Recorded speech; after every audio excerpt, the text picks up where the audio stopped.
Phase changes! A phase change is when matter changes phase from something such as a solid to a liquid.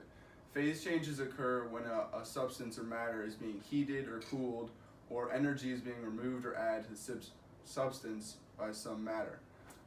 Phase changes include such things as melting, boiling, condensation, and others that we'll get into later.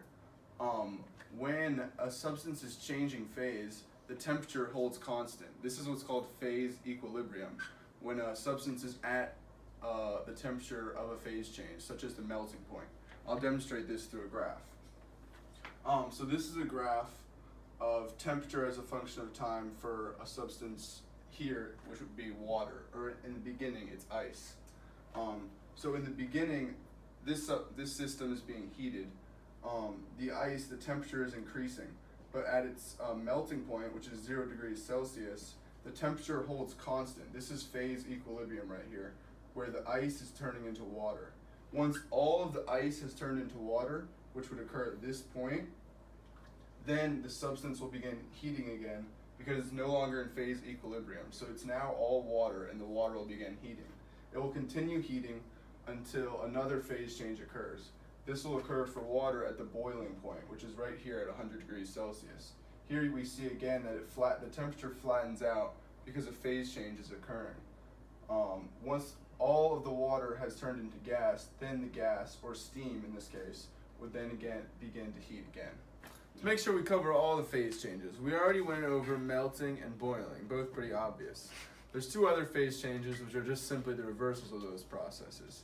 For boiling, that's condensation, when a gas becomes a liquid. And for melting, the opposite of that would be... What is it? Freezing, of course, is when a liquid goes to a solid. Now, there's one other phase change I haven't covered yet, and it's pretty wild. It's called sublimation. This is when a gas goes directly to a solid goes directly to a gas without first changing into liquid. A real life example of this is dry ice, which we'll now show you a short clip of. Anyway, you'll notice that here that this piece of dry ice does end up sliding around fairly easily. Once it has that smooth bottom, it ends up that this kind of acts like a puck on an air hockey table. The gas that's coming off the bottom as it sublimes, as it goes straight from solid to gas phase, kind of acts as an air cushion, then it allows it to just kind of slide around. This is fairly low friction here, a nearly friction-free surface. Go. Alright, so today I'm going to be talking about ideal gases. What is an ideal gas? It's when atoms of gases ignore weak attractive interactions that are present in liquids and gases. So anyone have any questions? Yeah, you. What about an ideal man?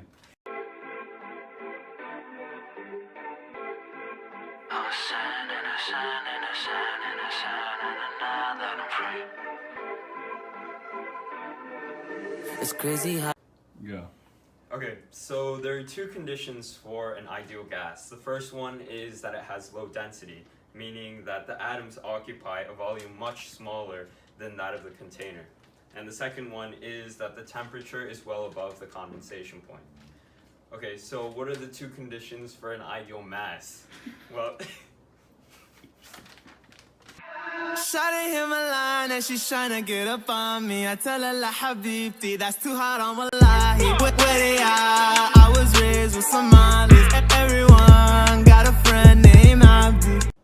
so without these conditions, attractive forces between the atoms start becoming significant.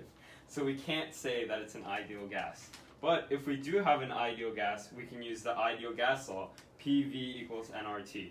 P stands for pressure, volume, V stands for volume, N equals number of moles, R is a constant of 8.31 joules per mole Kelvin, and T is temperature. So changing any of the variables will change the others. For example, in a system with a constant number of moles and a fixed container, increasing the temperature will also increase the pressure, as seen by the linear graph. Today we're going to be talking about solids, liquids, and gases. spelled gases wrong.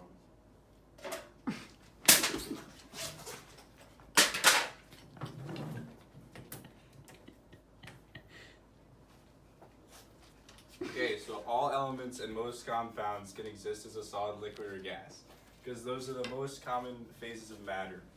A fun fact is that water is the only substance for which all three phases, like ice, liquid, and steam, are everyday occurrences. Alright, Go. Alright, gases are a system where the atoms are far apart and they travel freely through space with occasional occurrences. So they're far apart like this. It's important to know that it's a fluid and it's highly compressible because there's lots of space between the molecules. It's pretty simple.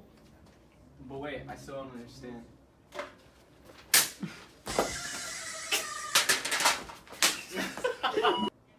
Alright, so liquids are incompressible, which means the molecules are about as close together as they can get. And it's like a gas, it flows and deforms to fit the shape of its container. It looks kind of like this. The molecules are closer together. It's a fluid, so we can tell that the molecules are free to move around.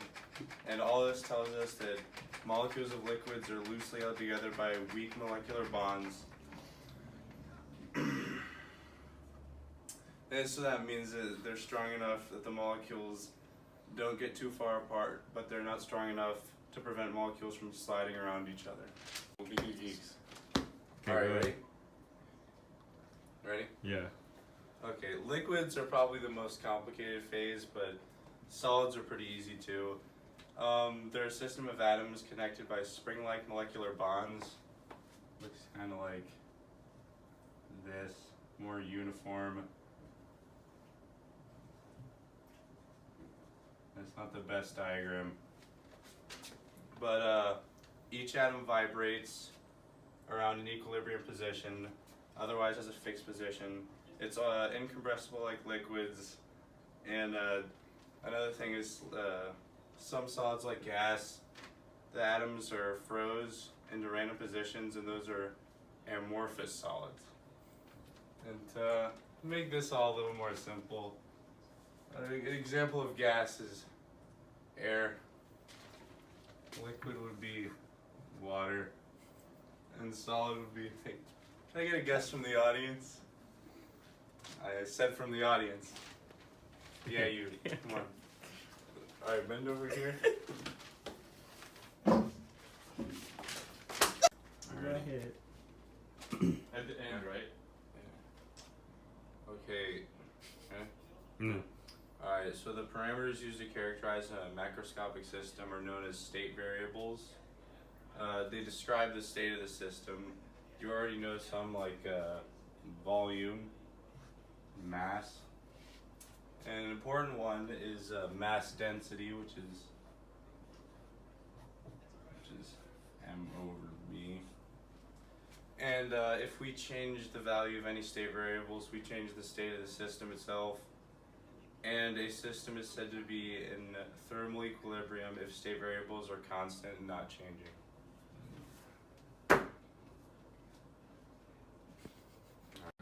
Go. We usually think of temperature as how hot or cold something is, and but actually temperature is related to system thermal energy, and that's when kinetic and potential energy and of the atoms and molecules vibrate around it or move around when it's a gas. When thermal energy is high, it means it's technically hot, and when it's low, it's cold. This is a thermometer. It's used to measure temperature, and it's usually made of mercury. And when the liquid inside, which is mercury, is high, it means it's cold. And when it's low, it's high is hot, low is cold. And then the Swedish astronomer Andy Celsius invented the thermometer, and he labeled from 0 to 100, 0 being the freezing point and 100 being the boiling point. In the US, we often use Fahrenheit, and it's related to Celsius using this equation. And temperature, which all motion would cease cease to exist is called absolute zero, and absolute temperature scale is used by the Kelvin scale, which is shown here, how it's related to Celsius, and freezing point of the Kelvin scale is 273, and boiling point is 373 kelvins. Pretty terrible.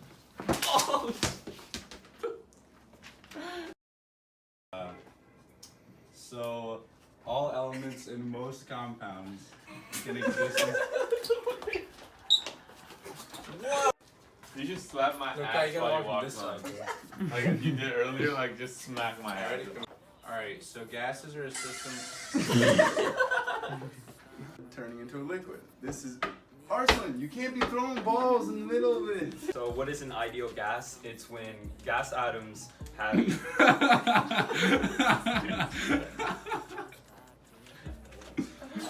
Go. So today I'm going to be talking about ideal gases. The hell out. Oh, I hit your show. No, I hit you later. Wait, I thought that was the thing that was like the transition. Because then it would be clean, like.